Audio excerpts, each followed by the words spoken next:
Today is Monday, July 27, 2020 at 3:46 p.m. and I'm calling the Michigan Elder Abuse Hotline. Let's see if this is hot.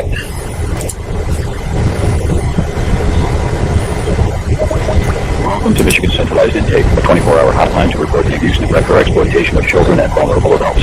If you are calling about a life-threatening emergency, please hang up now and call 911. If you are a law enforcement officer, please press 3. All other callers, please stay on the line. Your call will be answered in the order it was received. Manténgase en la línea, por favor. Recreation class, fitness event, or other outdoor guests. Centralized Intake, this is Katie. Are you calling to report abuse or neglect? Yes, ma'am. Alright, are the concerns for a child or for an adult? An adult. What's your adult's first and last name? It's me, ma'am. What's your first and last name?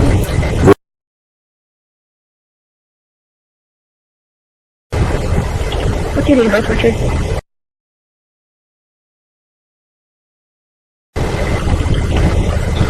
What race are you?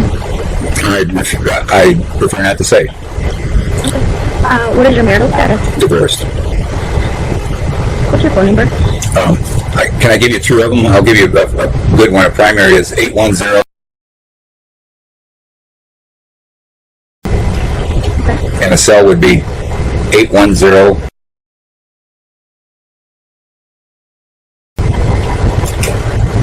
And what is your address?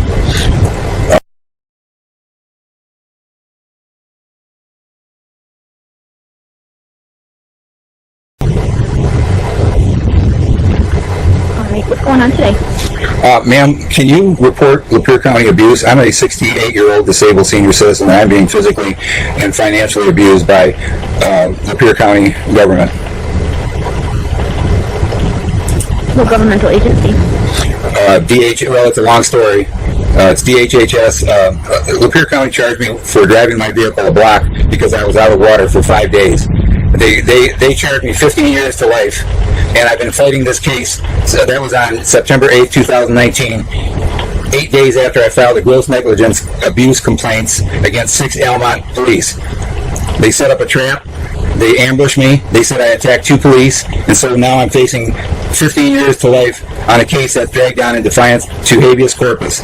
I fired my attorney on 7/15/2020 and have attempted to file felony charges against the 2 Almont police that ambushed me and made up the whole story. But the Lapeer County prosecutor, Mike Sharkey, refuses to respond to my legal order, and so does the Almont police chief, Andy Martin. That's obstruction of justice. I've got court on August 17th, but Lapeer Court refuses to cooperate in any way. I can't get any evidence, or I have no idea how to get witnesses. I don't know what I'm doing, and I'm getting no help. Got it. Okay. That's a pretty good information of what's going on. So when you say that that's how you're being financially and physically abused, that's what you're referring to? Yeah. Got it. All right. Lapeer, it's a long story. Lapeer DHHS improperly installed a water heater that promptly failed 3 times. Legally, I'm not responsible for it. I've got documentation to prove it. Ma'am, I have 281 pages that prove case law regarding my case that Lapeer County is ignoring, and instead they're trying to give me 15 years to life for trying to drive my car a block to get water. And what happened is the water heater leaked 3 times. On the 3rd time, in November 2017, I called and say it leaked again. They refused to respond. It did $15,000 worth of damage, and they left me without running water since November 2017. They destroyed my house. They did $15,000 worth of damage. Lapeer DHHS is also guilty of Social Security fraud. They signed me up for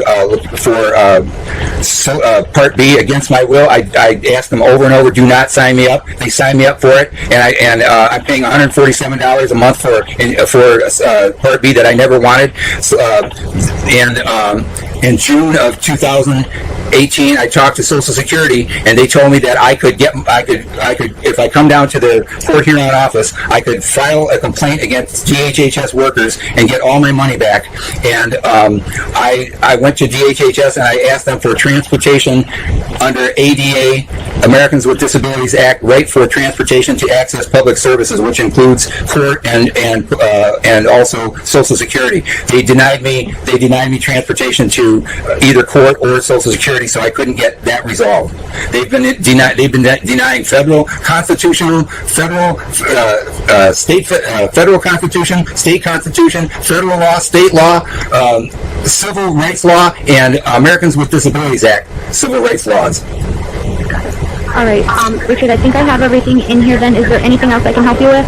Well, what are you going to do for me? What's going on? I don't know. I don't do anything. I'm just taking paper. I gather your information and then I can. I need to see the thing is, I contacted Adult Protective Services, their hotline a month ago. I talked to one woman that the first time I started explaining Lapeer County corruption, she got so freaked out all of a sudden I got cut off. And then the next time I called back and I talked to this lady, and she was very nice to me, and she agreed with me that Lapeer County screwed up, and they should have given me transportation to access public services. And instead, what they did is they refused everything, and they made it impossible for me to survive. And then they set up this. When I was out of water for 5.5 days, I called the day before. I called Lapeer County 911, and this is Lapeer County is a corrupt county because the government employees protect bad workers at the expense of taxpayers. The Lapeer County 911 operator told me the day before I was arrested. She said, "Oh, I know you. You're always complaining. I asked your neighbor to get you some water," and she hung up on me. And I had filed. I was arrested on 9/8. On 8/31, I filed a complaint with the U.S. Justice Department against 6 Almont officers. Yeah. Okay. All right, Richard. I understand this is very upsetting for you. But I have to pass along your information. Yeah, but I want somebody to respond to this. I mean, what happened to Adult Protective Services? They said they'd get back to me, and they said they'd respond within 3 days if they thought it was an emergency, and within 10 days by mail if it wasn't. And I got neither. That's the problem. Unfortunately, yeah, I can't answer those questions for you. I don't know what happens. I'm just here just to gather information. Just tell them I'm in a fire hazard and I'm living on an uninhabitable house that I got to get out of. You got to understand this is an emergency. They're stalling out this case forever. Okay, well, I'll pass along the information. You can also follow up with your local county to see if they have any updates for you. With who? What county? I've talked to everybody in county and state government, all the way up to Governor Gretchen Whitman, who's had this information for a year and still hasn't done anything. I've talked to about 9 of her assistants that keep saying that they're working on it and still haven't called me back. You don't understand. I'm in a life or death situation. Yeah, You people are getting paid. You people are getting paid to protect me. Who's protecting me? I'm going to end the call now because I have the information I need and I'm getting all of your information in here. Is this related to Attorney General Nessel's department? Because if this is just another department that's going to take my, somebody's got to report that there's got to be accountability. Richard, okay, have a good day. You hanging up on me too? I guess so.